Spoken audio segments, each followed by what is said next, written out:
So it's time for colour. So I've got my bottles of ink here. I might not use all these colours, but in fact there's even one I might add to this list, and that's sepia, which is what I had in the pen itself.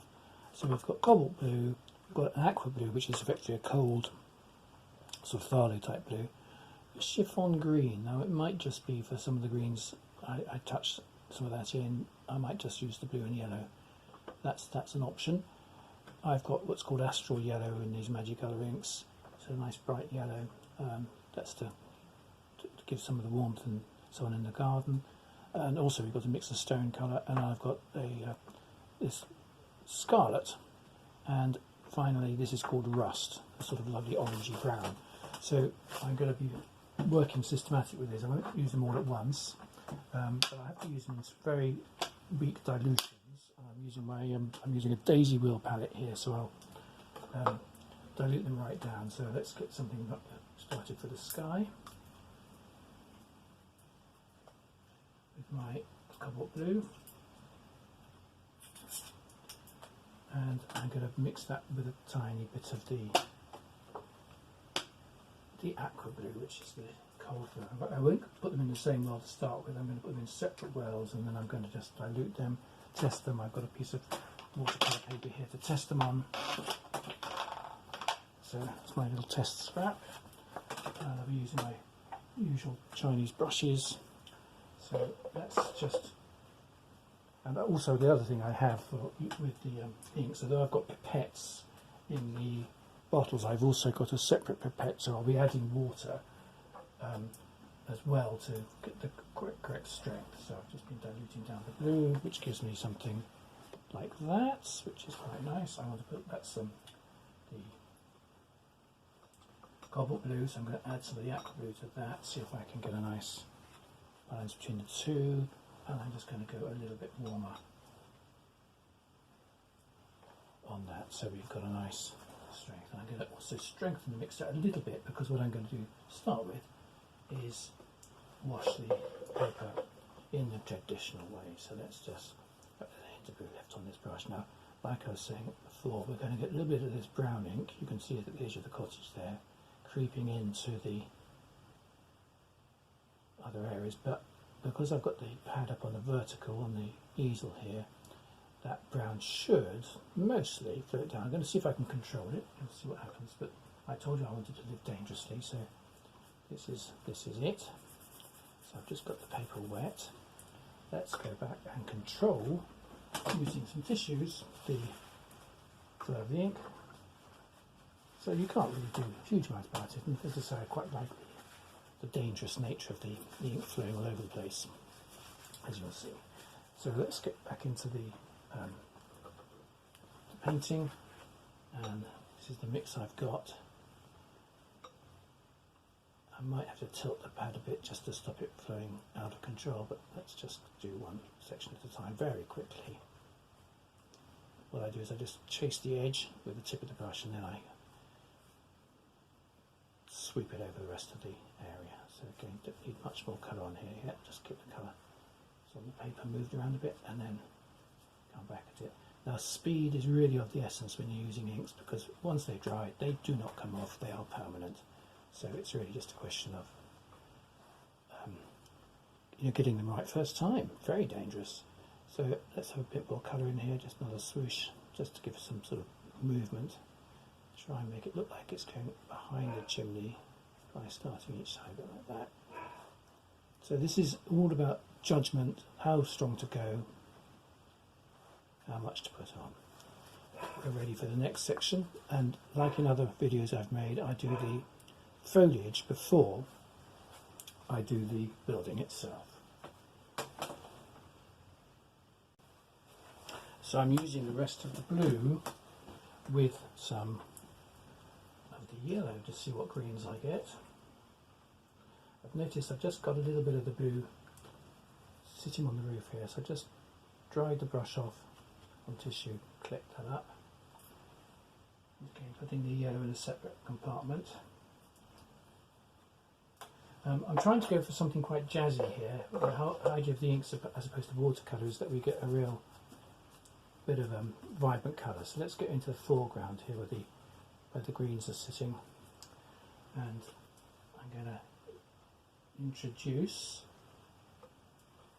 some of the yellow into a hint of that cyan blue. So we just get a really, can you see a really bright, just going straight for it, mop it up with the tissue as we go. And same with this, got a hedge over here, let's put that in. I might come back at that a bit later. And you'll notice also where I've got splashes of ink that the splashes of the sepia ink, shall I say, that the two blend together and produce some really nice effects. And we've got some warmer yellow in the garden in the foreground, so I'm just going to add this lovely rusty colour. Don't need a intense orange, and you could probably mix something similar to this using red yellow with a tiny bit of blue in it. This rust, especially slightly diluted, is going to give me a little shrub in the garden here, which has got a real, there we go, sort of orangey. Don't know what it is, can't remember. And we've got some orangey colours down here in front of this wall, so let's stick some of the rust in there. And we could also use it to hint at these little twiggy things that are in the foreground. Again, you could pick those out with the nib of a pen if you really wanted to make a feature of it. So it's just creating some warmth in this area. There's a little bit of sunlight catching the top of a hedge here again, just please use the rust for that. And we've got some browny colours on the grass down here, so brown there, chasing it with the green. And the shrub in or the little tree here, now I'm going to bring some more deeper greens into it. Again, you can see it's sort of shooting all over the place. I'd probably have this on a gentle slope, not such a vertical slope. But of course, if I did that, you wouldn't be able to see what I was doing. Now here's a little trick. I'm taking that green, I'm deepening it with the cobalt blue, and then I'm adding a little bit of rust to it. So we're going to get a sort of very neutralised green. Let's see if I can get that a bit stronger. I'm going to go dark on that in a minute, but that's a start. And that could be also useful for doing some other edge here. And again, I'm not pre-wetting anything here, I'm just literally going straight onto the dry paper. Now let's make a stronger mix.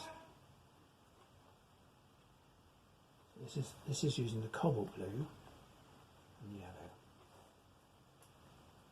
And if you can get the brush to dry out a bit, you can do these little detail bits right at the edge. Suggest some of the leaves coming right out of the shrub, just by using up the colour on the brush and then stabbing at the paper.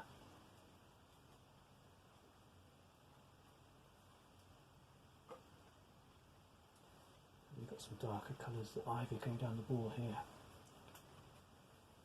I'll let it dry down a bit. I want to put a bit more contrast in here, but I'll let it dry down a bit first. Another thing you can do when you want to add depth is if you take your pen and put ink in it, you can just take ink straight from the nib like that. That's the sepia. And if I add it into my mix there, I've actually picked up a little bit of blue in the palette too. I can put some shadows in here. I want to keep it soft. Let's put the shadows in before it dries. And then we've got some darker colours down in here.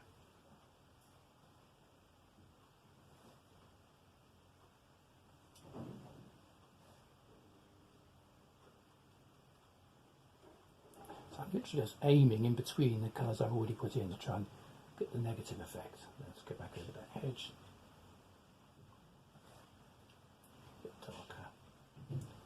But that's probably sufficient.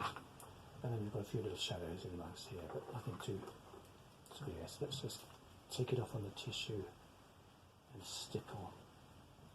Just trying to create a little bit of texture in these colours in the foreground.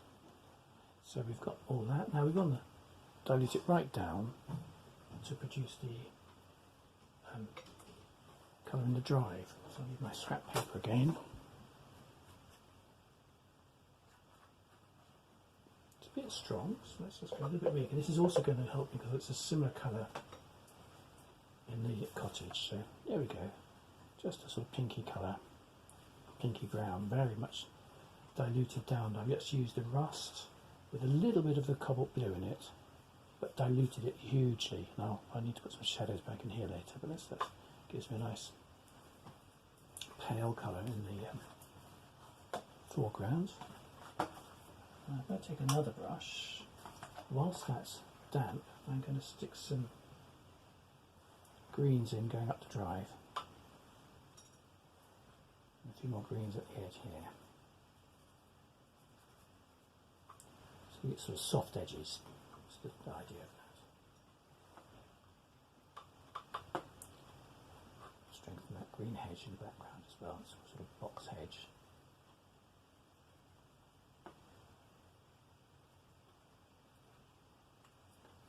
Or is it ivy? I think it's ivy on an outbuilding actually. Doesn't really matter.